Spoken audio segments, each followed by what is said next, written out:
بسم اللہ الرحمن الرحیم تبت یدا ابی لہب وتب ما اغنى عنه ماله وما كسب سيصلى نارا ذات لهب وامرأته حمالة الحطب في جيدها حبل من مسد۔ اللہ نہایت رحمت والے بہت رحم فرمانے والے کے نام سے۔ ٹوٹ جائیں دونوں ہاتھ ابو لہب کے اور وہ ہلاک ہو جائے، اسے کچھ فائدہ نہ دیا اس کے مال نے اور نہ اس کی کمائی نے۔ وہ عنقریب پہنچے گا سخت شعلوں والی آگ میں، اور اس کی عورت بھی لکڑیوں کا گٹھا سر پر اٹھائے ہوئے، اس کی گردن میں کانٹوں دار رسی ہوگی۔ بسم اللہ الرحمن الرحیم۔ سورۃ اللہب۔ نبی کریم صلی اللہ علیہ وآلہ وسلم نے جب قریشیوں میں خاص طور سے اپنے رشتہ داروں کو اور پھر اپنے متعدد پیاروں کے نام لے لے کر انہیں اللہ کا خوف دلایا اور سب کو کال کیا تھا کوہ صفا پر کھڑے ہو کر، تو سارے جب آئے تو آپ نے جب اللہ کا خوف دلایا تو ابو لہب بولا کہ تبا لک سائر الجوم، آپ نے ہمیں اس لیے بلایا تھا، ایک بددعائیہ جملہ بولا۔ تو اس وقت اللہ نے کلام نازل کیا اپنے محبوب صلی اللہ علیہ وسلم کا دفاع کرتے ہوئے، یہ سورۃ اللہب نازل ہوئی، تبت یدا ابی لہب وتب، بخاری 4971۔ اس سے پہلے نبی کریم صلی اللہ علیہ وسلم کی 2 شہزادیوں کے رشتے ابو لہب کے بیٹوں کو دیے جا چکے تھے اور رخصتی نہیں ہوئی تھی، اور اس طرح نابالغ کا رشتہ شادی کر دینا رخصتی کیے بغیر اب بھی ورثاء کو حق حاصل ہے، یہ شریعت کا مسئلہ ہے، اس میں کوئی کباہت نہیں، اور رخصتی نہیں ہوئی تھی۔ لیکن ابو لہب کے خلاف جب یہ آیت اتری تو ابو لہب نے اپنے بیٹوں سے کہہ کر ان شہزادیوں کو طلاق دلوا دی، رخصتی نہیں ہوئی تھی۔ فطلقہما قبل الدخول، یہ حوالے لکھ لیں، الاصابہ جلد 4 2507، جلد 4 صفحہ 2507 2507۔ اسد الغابہ دوسری کتاب، اسد الغابہ جلد 6 صفحہ 226 226۔ الاستیعاب ابن عبد البر کی کتاب ہے، 938 938۔ رخصتی نہیں ہوئی تھی، دوسری کتاب رخصتی نہیں ہوئی تھی، تیسری کتاب رخصتی نہیں ہوئی تھی۔ ان تینوں کتابوں سے اونچی کتاب صحابہ کے حالات پر ہے ہی کوئی نہ۔ سبحان ربک رب العزت عما یصفون وسلام علی المرسلین والحمد للہ رب العالمین۔ بسم اللہ الرحمن الرحیم قل هو اللہ احد اللہ الصمد لم یلد ولم یولد ولم یکن له کفوا احد۔ اللہ نہایت رحمت والے بہت رحم فرمانے والے کے نام سے۔ آپ فرما دیجئے وہ اللہ ہے یکتا، اللہ بے نیاز ہے، سب اسی کے محتاج ہیں اور وہ کسی کا محتاج نہیں، اس کی کوئی اولاد نہیں اور وہ کسی کی اولاد نہیں، اور اس کا کوئی ہمسر نہیں۔ بسم اللہ الرحمن الرحیم۔ سورۃ الاخلاص، اس کا ایک نام سورۃ التوحید بھی ہے۔ حضرت ابی بن کعب رضی اللہ عنہ فرماتے ہیں ان المشرکین قالوا لرسول اللہ صلی اللہ علیہ وسلم انصب لنا ربک، کافروں نے، مشرکین نے نبی کریم صلی اللہ علیہ وسلم سے کہا اپنے رب کا نسب بیان کریں، اس کا باپ کون ہے، دادا کون ہے، پردادا کون ہے۔ فانزل اللہ قل هو اللہ احد، اس وقت اللہ نے یہ سورت پاک نازل فرمائی، کہہ دیجئے اللہ ایک ہے، اللہ الصمد، اللہ محتاج الہ ہے، کسی کا محتاج نہیں، سب اس کے محتاج ہیں۔ آگے پوری سورت، اس کا یہ شان نزول ہے۔ ترمذی 3364 3364۔ حدیث میں آتا ہے کہ سورۃ اخلاص قرآن کے تیسرے حصے کے برابر اجر رکھتی ہے۔ بخاری 5013 5013۔ اسی طرح کی حدیث بخاری میں ایک اور جگہ پر بھی ہے کہ رات کو سوتے وقت پورا قرآن پڑھ کے سو سکو تو اچھی بات ہے۔ وہ کیا فرمایا، 3 بار قل ہو واللہ شریف پڑھ لیا کرو۔ بخاری 5015 5015۔ قل ہو واللہ احد، کہہ دیجیے اللہ ایک ہے، ہو واللہ، ہوگا وہ، پتہ چلتا ہے اللہ سمجھ سے بالا تر ہے۔ اللہ، پتہ چلتا ہے اللہ کا نام، کوئی اور نام لینے کی بجائے صفاتی نام ہو سکتے ہیں، اور اس کے نام رکھنا لات منات اور عزا، اور اس کے نام رکھنا گاڈ بھگوان، فرمایا نہیں، ہوگا اللہ، اس کا صحیح ترین نام اللہ ہے، ہوگا سمجھ سے بالا تر ہے۔ نام ذاتی کیا ہے، اللہ احد، اور وہ ہے کتنے، ایک، ایک کہہ کر 2 کی بھی نفی، 3 کی بھی نفی، زیادہ کی بھی نفی۔ 2 والے کون تھے، فرمایا لا تتخذوا الہین اثنین، 2 خدا نہ مانو۔ اس میں مجوسیوں کا رد، جو 2 خدا، نیکی کا خدا الگ، بدی کا خدا الگ. یہ دو خداؤں کو مانتے تھے. ان کو ثنوی بھی کہا جاتا ہے, دو والے. سورۃ النحل آیت نمبر 51 اور 3 والوں کا رد کیا. لا تقولوا ثلاثہ. سورۃ النساء آیت نمبر 171 171. اور بہت سے خدا ماننے والوں کا بھی اس میں رد ہے. لو کان فیہما آلہۃ الا اللہ لفسدتا. اگر ایک اللہ کے سوا بہت سے خدا ہوتے تو زمین و آسمان میں فساد اور تباہی ہو جاتی. سورۃ انبیاء آیت نمبر 22. اب دیکھتے جائیے, اللہ سمجھ سے بالا تر ہے. کس لفظ میں بات پوشیدہ ہے؟ ہوبا. اس کا نام اللہ ہے اور کوئی نام اس کے لیے مناسب نہیں. یہ کہاں ہے؟ اللہ کے لفظ میں. اور احد 2 بھی نہیں, 3 بھی نہیں, زیادہ بھی نہیں. کتنے؟ اللہ الصمد. اللہ صمد ہے. صمد کا عام طور پہ لوگ معنی کرتے ہیں بے نیاز. نہیں, اس کا معنی ہے محتاج الیہ, سب جس کے محتاج ہوں. آپ غور کریں گے, جس کے سب محتاج ہوں وہ صمد ہے. اور اللہ اپنا تعارف سب سے پہلے اس صورت میں اللہ صمد اس سے جو کرا رہا ہے. تو اب اگر کوئی کہے نا کہ ہر چیز کو اللہ نے بنایا تو اللہ کو کس نے بنایا؟ جس کو کسی نے بنایا ہو وہ صمد نہیں ہوتا.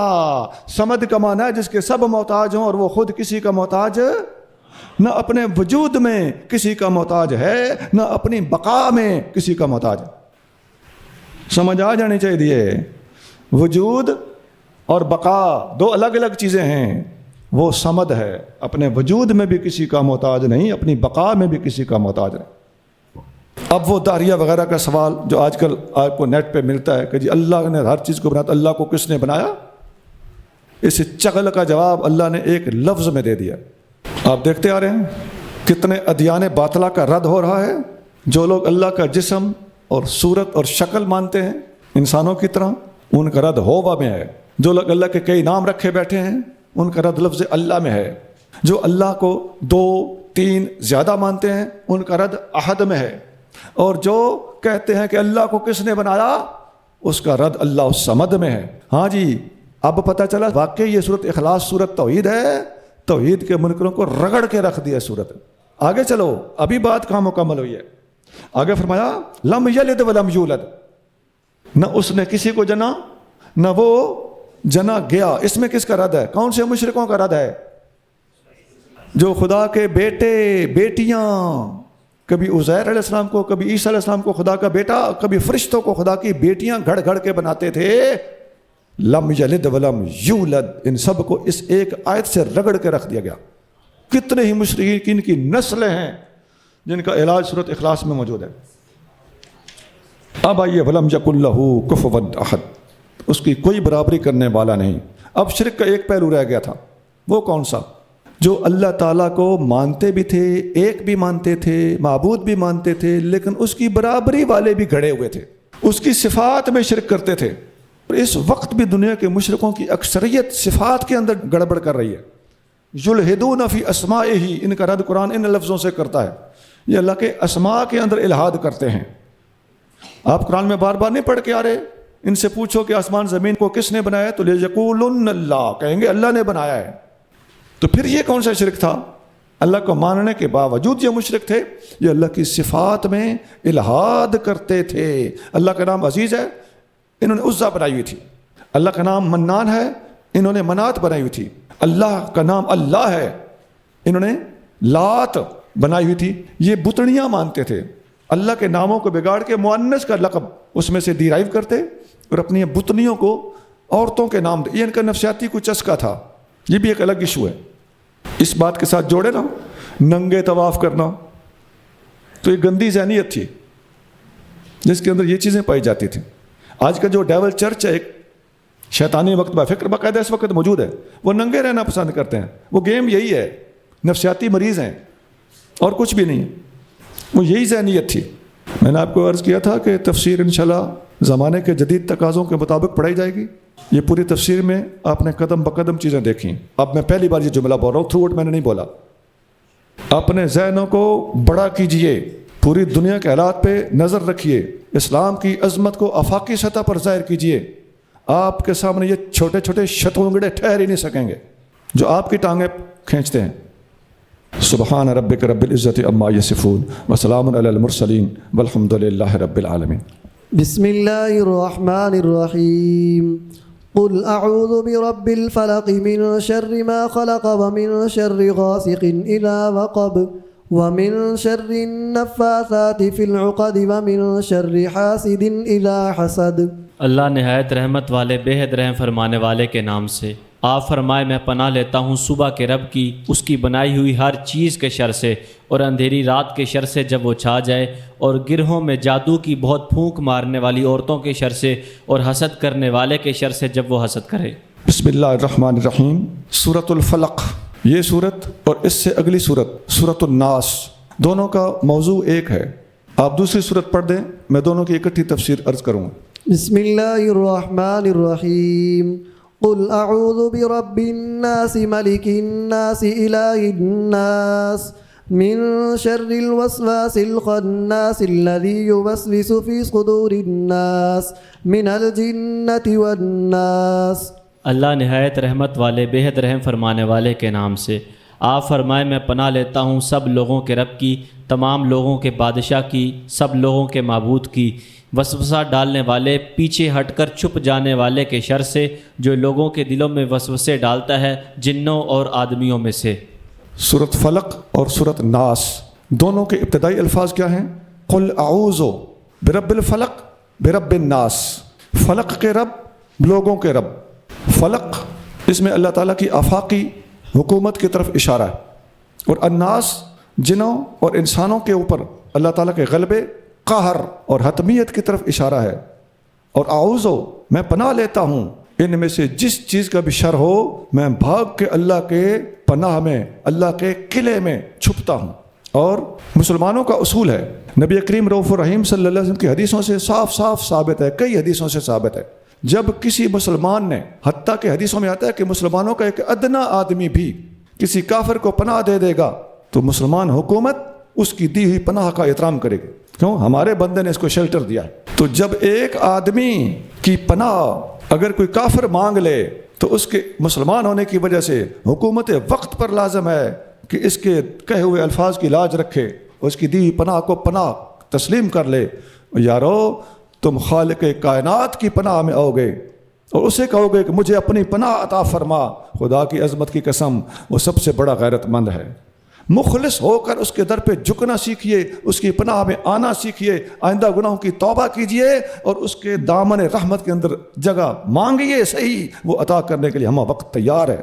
اس کی رحمت بےتاب نظر آئے گی اپنے بندوں کو اپنے پناہ میں لینے کے لیے۔ ان صورتوں کا ایک فائدہ نبی کریم رؤوف الرحیم صلی اللہ علیہ وآلہ وسلم سے ثابت ہے کہ یہ صورتیں پڑھ پڑھ کے آپ دم بھی کیا کرتے تھے۔ اس پر بے شمار حدیثیں موجود ہیں، اور ان صورتوں کے علاوہ الفاظ کے ساتھ دم کرنا بھی ثابت ہے۔ بسم اللہ ارقی کا واللہ یشفی کا، میں اللہ کے نام سے تمہیں دم کرتا ہوں، اللہ تمہیں شفا دے گا۔ مسلم 5700 نبی کریم رؤوف الرحیم صلی اللہ علیہ وآلہ وسلم پر ایک یہودی نے جادو کرنے کی کوشش کی تھی۔ اللہ کریم نے اپنے محبوب صلی اللہ علیہ وآلہ وسلم پر یہ دونوں صورتیں نازل کیں۔ نبی کریم صلی اللہ علیہ وسلم نے ان دونوں صورتوں کو پڑھا تو اس کا سارا کھیل ناکام ہو گیا، اور جب آپ اس کے شر سے محفوظ رہے تو اما عائشہ صدیقہ رضی اللہ عنہا نے عرض کیا، یا رسول اللہ، وہ جس کنویں میں اس نے جادو کر کے وہ بال اور کنگھی وغیرہ اور جادو کے آلات رکھے تھے، آپ ان کو اٹھا کے باہر کیوں نہیں پھینک دیتے؟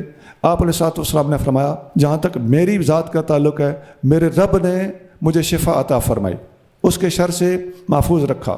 میں نہیں چاہتا کہ وہ شر والی چیزیں باہر پھینکیں اور لوگوں تک ان کی گرد پہنچ کر لوگوں کو کوئی نقصان نہ ہو، لہذا میں اس کو نہیں چھیڑتا۔ بخاری 5765 وسوسے کے بارے میں ایک حدیث میں آتا ہے، ان اللہ تجاوز عن امتی ما وسوست بہ صدرھا ما لم تعلم بہ او تتکلم۔ میری امت سے اللہ تعالیٰ نے وسوسوں کے بارے میں بوجھ اٹھا لیا ہے۔ وسوسے پر کوئی گرفت نہیں، عجیب عجیب وسوسے بھی آ سکتے ہیں، جب تک بندہ بولے نہیں یا وسوسے کے مطابق عمل نہ کرے۔ بخاری 2528 ایک حدیث میں آتا ہے، ما منکم من احد الا وقد وکل بہ قرینہ من الجن۔ تم میں سے ہر بندے کے ساتھ ایک شیطان ہوتا ہے جو اس کا قرین ہے۔ یا رسول اللہ، آپ کے ساتھ بھی ہے؟ فرمایا میرے ساتھ بھی تھا لیکن اللہ نے اسے مسلمان کر دیا ہے۔ مسلم 2814 دم کرنے کے بارے میں نبی کریم صلی اللہ علیہ وسلم پر سوال کیا گیا، یا رسول اللہ ہم جہالت کے زمانے میں دم کیا کرتے تھے، اب اجازت ہے؟ فرمایا آردو علیہ رقاکم، مجھے اپنے دم سناؤ، کیا پڑھتے ہو؟ لا باس بالرقا ما لم یکن فیہ شرک، دم کرنے میں کوئی حرج نہیں جب تک اس میں شرک کے الفاظ نہ ہوں۔ مسلم 5732 5732۔ اس سے پہلے سورۃ فاتحہ پڑھ کے صحابہ کرام کا ایک یہودی کو دم کرنا جس کو سانپ نے کاٹا تھا، اس کا ٹھیک ہو جانا، اور صحابہ کرام کا ان سے 40 بکریاں وصول کر لینا، یہ بخاری مسلم میں موجود ہے، پہلے لکھایا جا چکا ہے سورۃ فاتحہ کی تفسیر کے دوران۔ آخری بات، اب دیکھیے قرآن کا اختتام کہاں پہ ہو رہا ہے؟ وسوسوں کی نفی پہ۔ جو لوگ وسوسے ڈالتے ہیں ان سے بھاگ کر اللہ کی پناہ مانگی جا رہی ہے۔ قرآن کا آغاز کہاں سے ہوا تھا؟ لا ریب فیہ، یاد آتا ہے؟ وسوسے کیا کرتے ہیں؟ شک پیدا کرتے ہیں، توحید سے ہٹاتے ہیں۔ حدیث میں آتا ہے دا ما یریبک الی ما لا یریبک فإن الصدق طمانیۃ، شک والی چھوڑ دے، بے شک کو لے لے، اور صدق سچائی یہ اطمینان دیتی ہے۔ ترمذی 2518 2518۔ اب آپ ایک فہرست تھوڑی سی مختصر سی ہے، ذرا دیکھ لیجئے۔ جو دہریہ ہیں ان کے پاس کیا ہے؟ شک۔ کہتے ہیں جی یہ تو بس دنیا کی زندگی ہے، ہم جیتے ہیں مرتے ہیں، وما یہلکنا الا الدہر، ہمیں زمانہ ہلاک کرتا ہے، وما لہم بذالک من علم، اللہ فرماتے ہیں ان کے پاس کوئی علم نہیں ہے، انہم الا یظنون، ان کے پاس شک ہے، ظن ہے، گمان ہے، اندازے ہیں، تکے ہیں۔ سورۃ جاسیہ آیت نمبر 23-24 23-24۔ بت پرستوں کے بارے میں فرمایا ان یتبعون الا الظن وما تهوى الانفس، یہ اپنے ظن اور گمان اور شک کی پیروی کرتے ہیں، اور جو ان کا نفس چاہے اس پہ چلتے ہیں، ان کے پاس حتمی اور یقینی علم نہیں ہے۔ سورۃ النجم آیت نمبر 23-23۔ جنہوں نے نبی کریم صلی اللہ علیہ وسلم کی معراج میں شک کیا تھا ان کے بارے میں کیا فرمایا؟ فرمایا افتمارونہ علی ما یری، میرا محبوب آنکھوں سے دیکھ کے آیا ہے اور تم تکے لگاتے ہو۔ یہ سب تکے باز لوگ ہیں۔ توحید والوں، قرآن والوں، نبی کریم صلی اللہ علیہ وآلہ وسلم والوں کے سامنے پہ جتنے والے ہیں نا، یہ سارے تکے لگاتے ہیں۔ سورۃ النجم آیت نمبر 12۔ اور جتنے یہ باطل مذہب فرقے ہیں ان کے اندر ایک چیز کامن ہے، الذین فی قلوبہم زیغ فیتبعون ما تشابہ منہ، جن کے دلوں میں کھوٹ ہے، ٹیڑھا پن ہے، وہ متشابہات اور مشکوک باتوں کی پیروی کرتے ہیں، قطعی بات کو چھوڑ دیتے ہیں اور ظن والی بات، اندازہ، تکا، اس کو اختیار کر لیتے ہیں۔ آل عمران آیت نمبر 7۔ ابو بکر صدیق رضی اللہ تعالیٰ عنہ روایت کرتے ہیں نبی کریم صلی اللہ علیہ وآلہ وسلم نے فرمایا اللہ نے دنیا میں سب سے بڑی دولت جو تقسیم کی ہے وہ یقین کی دولت۔ سب سے بڑی دولت کیا ہے؟ یقین کی دولت۔ مسند احمد حدیث نمبر 38۔